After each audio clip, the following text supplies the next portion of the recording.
Hi zusammen und herzlich willkommen zum heutigen Video. Heute an einem Hyundai i10.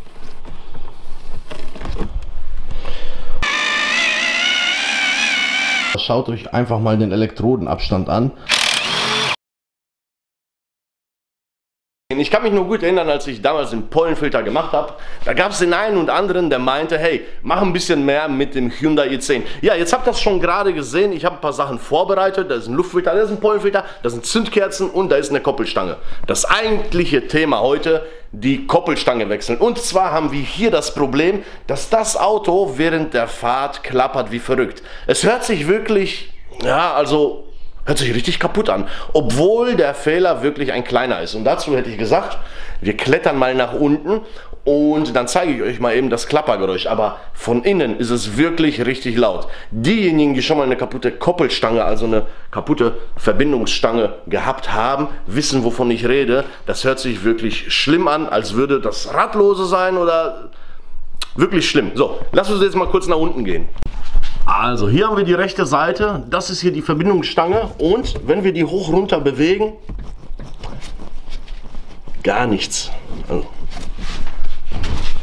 das ist ja das Kuriose an einer Verbindungsstange. Man muss nicht wirklich feste dran ziehen, sondern es reicht, wenn man die ganz leicht bewegt. Schaut mal.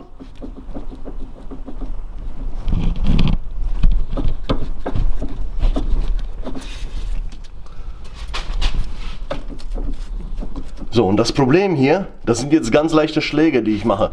Aber wenn das Auto über ganz kleine Bodenwellen fährt, Gullideckel oder ähnliches, dann haut das richtig auf die Karosserie und die Geräusche sind wirklich sehr, sehr unangenehm. An dieser Stelle hätte ich gesagt, wir wechseln als erstes die Koppelstange und danach kommen die Filter dran und dann sind wir auch schon fertig damit.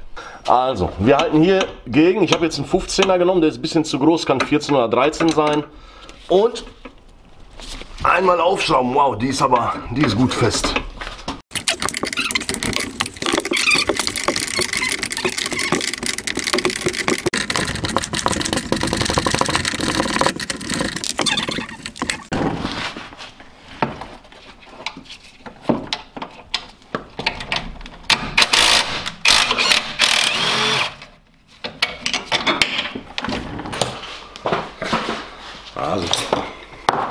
Also und zum Lösen einer Koppelstange oder einer Verbindungsstange, je nachdem wie wer sie nennt, haben wir hier, das ist ganz häufig, also in diesem Fall haben wir hier einen Sechskant. Das könnte hier so ein 13er sein. Ich habe hier gerade mal einen mitgebracht.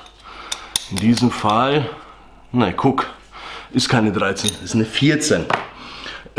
Ja, muss man auf jeden Fall hier gegenhalten und dann kann man diese Mutter abschrauben. Bei ganz vielen Fahrzeugen ist es so, dass wir hier, ihr seht hier einfach nur einen Punkt. Dann ist dort nämlich ein Imbus, Vielzahn oder Torx. Das kann ein 30er sein oder sowas oder 5er Imbus. Und dann kann man mit einem Imbusschlüssel oder mit dem Torx den da rein tun und mit einem Ratschenschlüssel halt die Schraube lösen. Und ja, und so sieht das alte Teil dann aus. In diesem Fall sieht es auch hier so ein bisschen anders aus. Ich habe zum Ausbau einen 15er verwendet, den habe ich hier so reingeschoben und ihr seht, also er passt auch nur fast, man kann es nur erahnen, ich glaube 14er wäre wahrscheinlich hier sogar zu klein. Ja, das ist die kaputte Koppelstange, die haben wir draußen und Leute, komplett ausgeschlagen. Hier können wir sehen, die hält sich noch gut und ja, hält. Wenn wir die hier festhalten,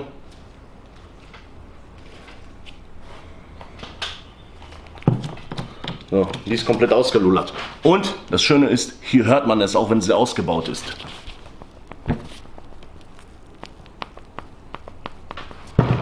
Ja, man hört, dass sie hier wirklich ausgeschlagen ist und ich muss euch sagen, Leute, Koppelstangen machen unheimlich laute Geräusche im Fahrgastraum, dass man Angst kriegt, dass etwas mit dem Fahrwerk nicht stimmt. In diesem Fall vergleichen wir natürlich auch einmal die Gesamtlänge. Da gibt es hin und wieder mal Unterschiede, also ich würde es vor dem Wiedereinbau auf jeden Fall prüfen. Passt die Gesamtlänge? Dann die Dicke könnte vielleicht eine Rolle spielen von diesen Streben, aber ja, je nachdem, bei Sportfahrwerken oder sowas könnte das eine Rolle spielen. Ganz wichtig, die Länge Und natürlich der Winkel von den Kugelköpfen. Denn mir fällt hier nämlich schon mal was auf. Wir haben hier keinen 90 Grad versetzten Kugelkopf. Deshalb gibt es für dieses Auto eine linke und eine rechte Koppelstange. Wer die um 90 Grad versetzt, wäre das kein Problem, kann man links und rechts verwenden, spiegelverkehrt. Und in diesem Fall kann man das sehen. So, warte mal, so. Und den hier festhalten. So. Seht ihr das? Der Kugelkopf ist nämlich, das sind keine 180 Grad, sondern wir haben hier wirklich so, ja, vielleicht 170 Grad oder sowas, einen Verdrehwinkel. Und ganz wichtig ist, dass die neue Koppelstange, die neue Verbindungsstange, hier steht es nämlich nicht drauf, hier ist eine Teilenummer, die könnte es vielleicht sagen. In der Regel hat man ein L oder ein R auf der Verbindungsstange drauf, dass wir schauen, dass die den gleichen Winkel hat. Ja, hat sie. Es sieht gut aus. Und dann können wir unter das Auto gehen und die Verbindungsstange einbauen. Und das Ganze machen wir in umgekehrter Reihenfolge. Achtung beim Einbau, nehmt ihr einen 14er und haltet den hier gegen. Und er ist zu dick. Schaut mal, wie dick mein Maulschlüssel ist. Kann es passieren, dass man die Manschette hier runterdrückt, kaputt drückt und dann ist die Verbindungsstange, die Manschette defekt. Feuchtigkeit kommt rein und die Manschette und die Verbindungsstange geht ganz schnell wieder kaputt. Deshalb muss man hier gucken, dass man sonst wirklich ganz dünnen Schlüssel bekommt, ganz dünnes Werkzeug, so wie das, was man bei Möbeln mit dabei kommt. Einfach so ein gestanztes Blech oder so. Ich muss mal gucken, ob ich irgendwas finde. Sonst weiß ich nicht, sonst muss ich das kaputt machen. Nein Leute, wir sehen uns gleich unterm Auto. So, die Verbindungsstange habe ich schon mal angesetzt, unten und oben. Was ich vergessen habe zu erwähnen, also eigentlich ist es wichtig, ja, wenn ihr mit einem Wagenheber arbeitet, dann wird das in der Regel nicht klappen.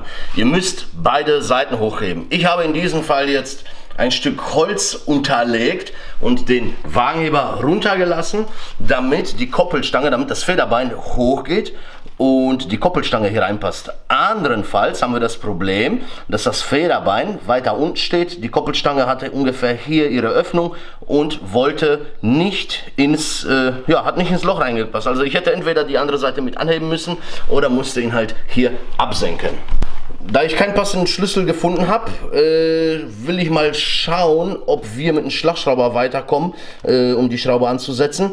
Achtung, nicht wild drauf losdrehen, denn wenn einmal sich anfängt hier hinten der Kugelkopf mitzudrehen, könnte es passieren, dass wir den Korpus beschädigen und dann die Koppelstange auch schon wieder frühzeitig kaputt geht. Deshalb mit Gefühl, man darf es schnell machen, aber mit Gefühl nicht überdrehen, bis alles heiß wird. Und wir sehen, es zieht sich an. So, nicht zu feste, die reißen schnell ab, kriegen ungefähr 25 bis 30 Newtonmeter. Ich weiß es im Moment nicht genau. Und jetzt gehen wir an die untere dran. So, ich will hoffen, dass die untere Koppelstange sich genauso gut ansetzen lässt mit einem Schlagschrauber.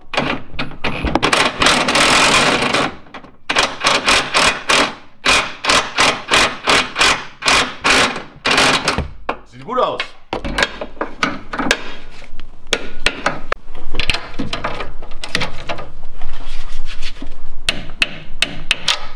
Fertig, Koppelstange ist fest, Rad kann drauf und wir machen uns als nächstes an den Pollenfilter und an den Luftfilter dran, und an die Zündkerzen. So Leute, die Koppelstange, Verbindungsstange ist gewechselt und jetzt machen wir uns an die Zündkerzen. 4 Stück, 1, 2, 3, 4. So, ich habe jetzt mal so eine Zange genommen. Also was ihr nicht machen solltet, ist auf jeden Fall hier nicht am Kabel ziehen. Man sollte oder man muss immer am Stecker ziehen.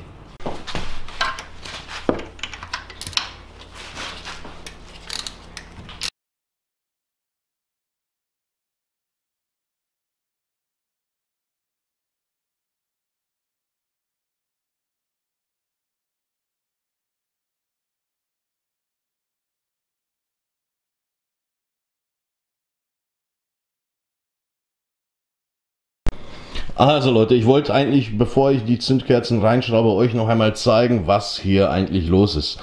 So, ich weiß nicht genau, wie alt oder wie lange die Zündkerzen drin sind, aber schaut euch einfach mal den Elektrodenabstand an und so wie es für mich aussieht, also das ist locker das 3- oder 4-fache von dem, was er haben sollte. Ja, also mindestens 60.000 haben die gelaufen, weil was davor passiert ist, er hat jetzt 120 auf der Uhr und bei 60 wurde er gekauft, was vor 60, also bevor er 60.000 hatte, ob die mal gewechselt wurden, weiß man nicht. Probleme hat er nicht gemacht, aber schaut euch das an, das ist echt ein riesen Elektrodenabstand. Ein Glück, dass wir jetzt frische Kerzen einbauen.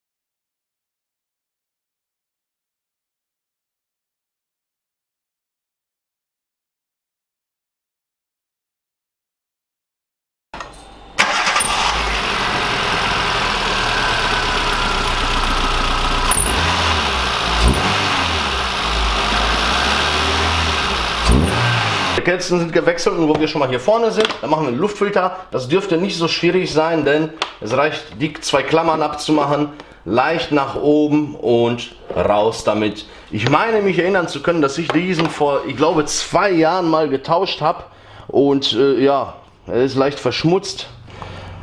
Also lohnen tut es sich immer, einen Luftfilter regelmäßig zu wechseln. Vor allem, wenn so ein Teil, ich glaube, weiß nicht, 12 Euro oder sowas kostet, machen wir den direkt mit neu. Ach so, auf jeden Fall einmal gucken, ob hier nicht große Schmutzstücke drin sind. Falls ja, am besten vorher entfernen und den Luftfilter drauf. Hier ist sogar so ein Pfeil ab, das soll heißen nach oben, oben einhängen und Klammern zumachen. Luftfilter ist gewechselt, kein Hexenwerk, kostet wenig, kann man wirklich super alleine machen.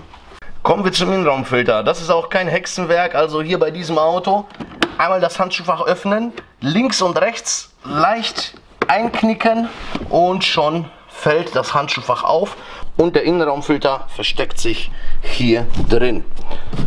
Dafür müssen wir hier einmal diese Klammer aufmachen, einmal links, einmal rechts, Deckel auf und hier haben wir sogar extra eine Lasche zum Rausziehen. Und da ist das süße Teil. Wow, Leute, schaut euch das an, was da alles drin ist. Mensch, na gut, ist auch ein kleiner Filter, aber wie gesagt, auch dieser ist, ich glaube, circa 2 Jahre alt. Also wirklich, wirklich sehr, sehr stark verschmutzt. Da ist gut, dass wir diesen wechseln. So, einmal den neuen Pollenfilter, so wie wir es gerade gesehen haben, gibt es hier eine Lasche, ein Pfeil, der die Richtung zeigt, in welche die Luft fließt und angesetzt, reingeschoben, die Lasche.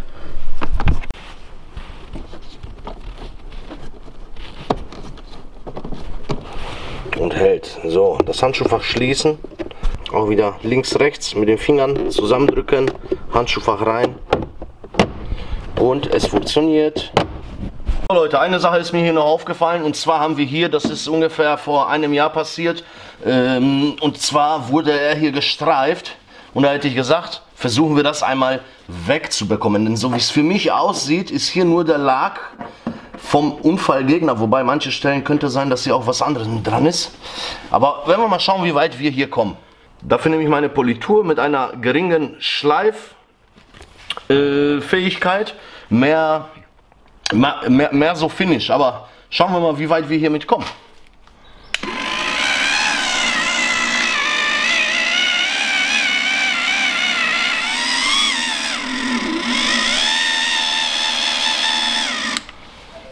So, ich sehe, allein mit der Schleifpolitur bzw. allein mit der Politur komme ich nicht weit. Ich nehme hier ein 2000er Schmirgelpapier und werde hier einmal kurz drüber gehen.